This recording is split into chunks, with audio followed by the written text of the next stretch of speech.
حبايب قلبي، يلا نغسل الرز مع بعض عشان نعمل مع بعض احلى رز بالشعرية، الرز المصري. غسلناه 3 مرات.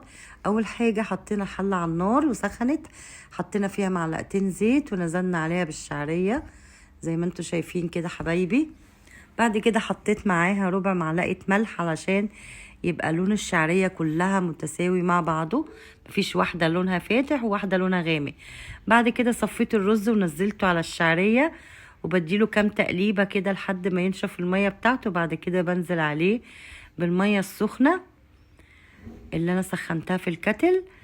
بصوا وبعد كده بغطيها. اهم حاجة ان انت تكوني حاطة الرز بعديها بسنتي كده. بعد كده بحطه في القالب بتاعي وبغرفه. وتكليب الف هنا وشفا، واللي ما تابعنيش يتابعني، وشكرا ليكي وبحبكم جدا في الله. يلا بينا نقلبه مع بعض. تقدميه كده مع سمك، تقدميه مع لحمة، مع خضار سوتيه، وهتاكلي احلى رز شعرية. وزينيه بقى، عندك بالزبيب، عندك سوداني، تحمصيه كده وتحطيه، يعني غيري في سفرتك كده علشان ولادك يتبسطوا.